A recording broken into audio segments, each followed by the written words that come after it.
Joining us now is J.K. Amazy, a pornography addiction recovery coach. J.K., welcome. Thanks for having me. Glad to be here.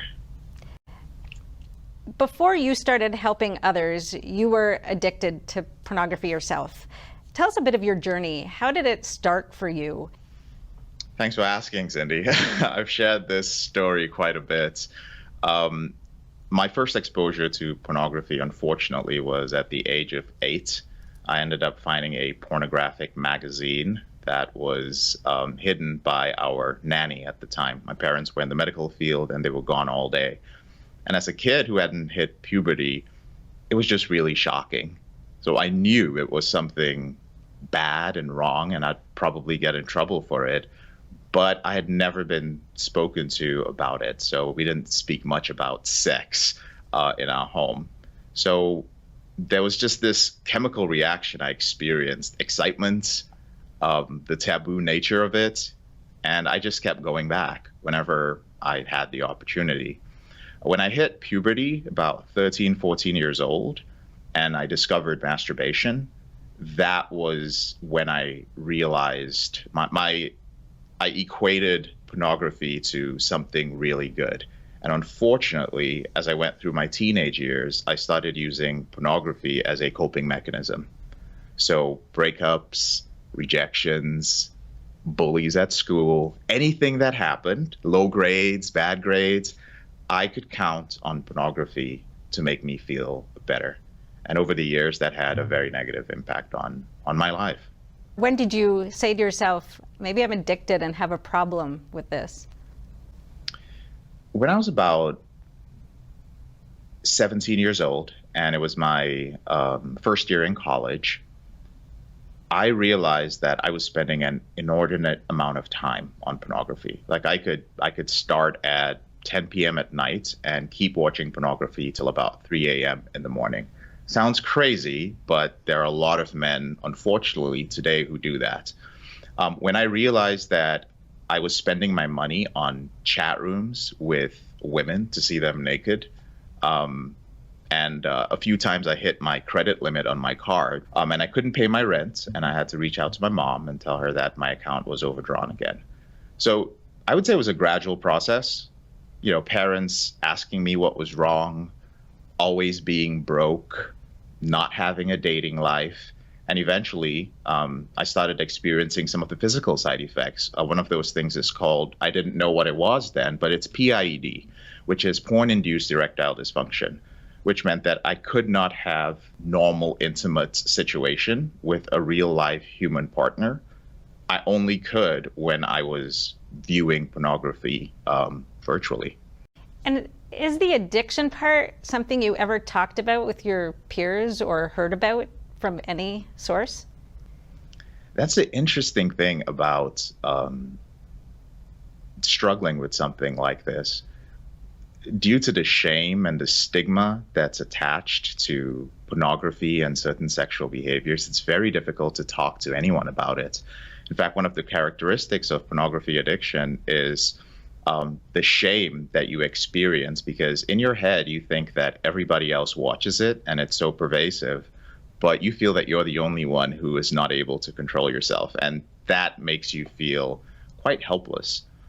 So it wasn't until I stumbled across a forum many years later with literally hundreds of thousands of guys who were struggling with this, and it shocked me to realize that there were so many people struggling with it. And also, I think it's also important to kind of define pornography. And that definition keeps changing. It's basically anything that could, a visual that could stimulate you sexually. So it is pervasive. And one of I would call it an argument that I often use, Cindy, is that any form of media which can have an impact on an individual, regardless of whether they are literate or illiterate, regardless of their mental health, regardless of their age, anything that can change the way they think, that can get them aroused, is not something consensual. And there are a lot of people who have arguments about pornography, even individuals who argue that it's even educational. But the truth is that it's everywhere, and anyone who views it has an immediate reaction. It's almost impossible to find someone who has a neutral reaction to pornography. Other drugs generally, drug use escalates. You start off with less or softer substances and, it gets worse and worse. Is it the same with pornography? It depends on the individual situation. However, eventually the amount of dopamine that's being released is not enough to give you the feeling that you need. So you keep watching more and more disturbing pornography, eventually getting to a place where you watch material that's not in tune with your values. So there's that psychological impact, but there's also an impact on your brain. The most common one being the impact on your prefrontal cortex, which is responsible for executive function, decision making, impulse control. So imagine what happens. There's studies that show that compulsive porn users have less gray matter in their prefrontal cortex and less neural connections. So this impacts different areas of your life: decision making, self-control. Yeah. I can only guess that impact must be worse the younger you start, if you still have a developing brain. Is that right? Oh, certainly. Most of these studies now are being done on teenagers and adolescents, pretty much. And it is disturbing the impact it's having on them. Their ability to focus is already impacted by social media and things like TikTok and some of the media out there. When you throw pornography into the mix, it's also changing the structure of our society, because so many young men particularly do not feel the need to go out and date. I said at the outset that this isn't something that's talked about a lot, which is why I wanted to cover this topic today. Why is it so hard to talk about? And do you have suggestions, I guess, particularly to parents, about how to broach the topic? That's a great question. It's difficult to speak about. Obviously, the first reason is because of our society, but there's some beliefs. One of those beliefs is that pornography is its pervasiveness, which we spoke about. When you believe that it's everywhere and you can't avoid it, first of all, you feel hopeless, because you feel that even if I'm watching a Netflix show or something on HBO Max, I'm going to be exposed to it.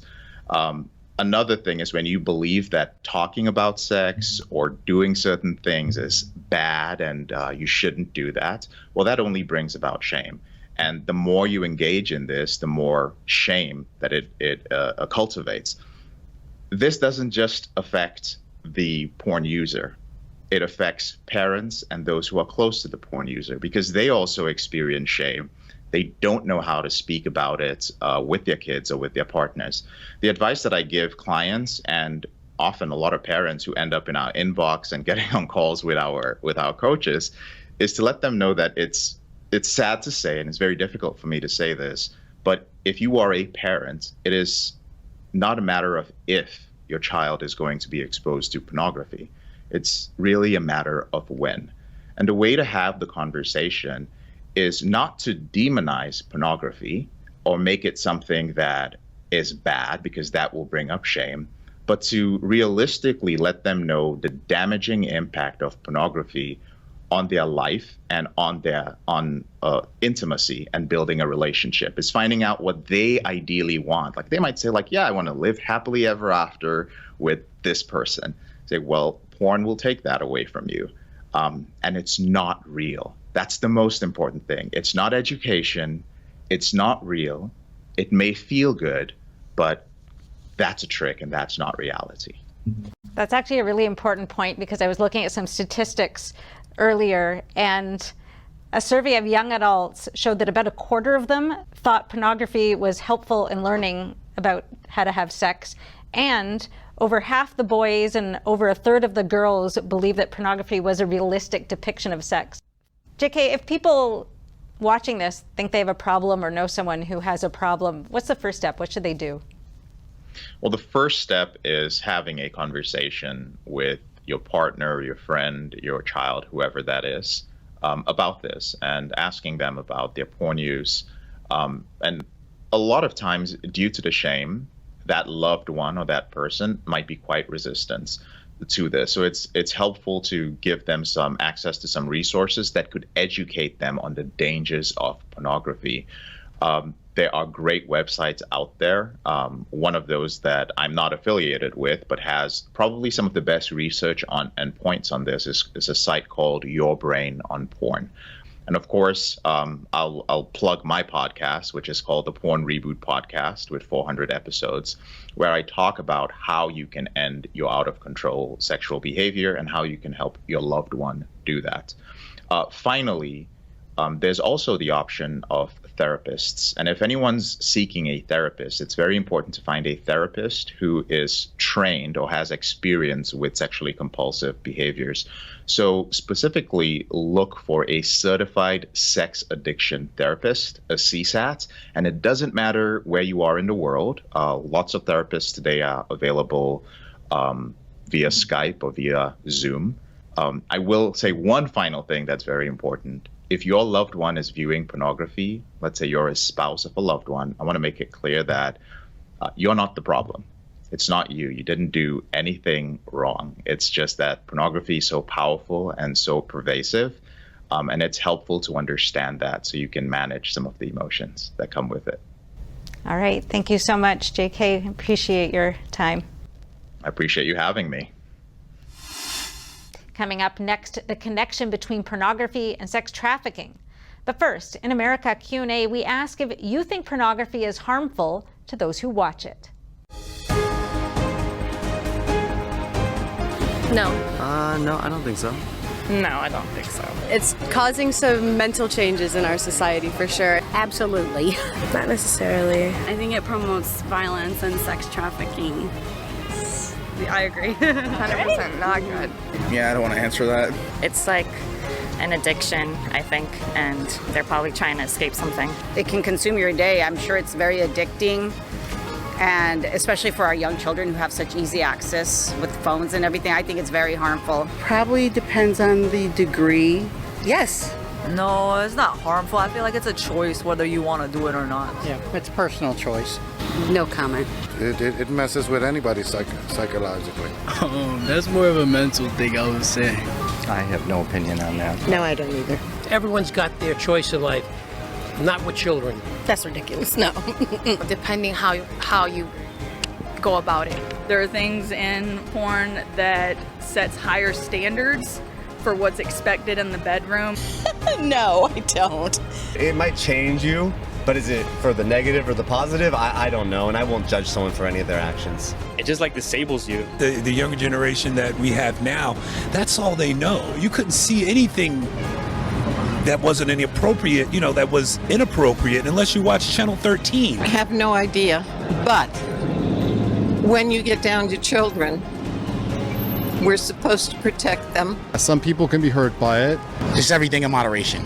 As a person who does pornography, if you do have a goal, you have a focus, your mind will get distorted from that. It can build like an unhealthy obsession. I've read that it affects performance. It takes away from the real intimate acts that humans can share. Psychologically changes the way maybe you have intimacy. A big percentage no. It just gives you kind of false ideologies. I have 2 young adult sons, and yes, I do think it is. We don't really talk about the harmful impact of it. It depends what age group.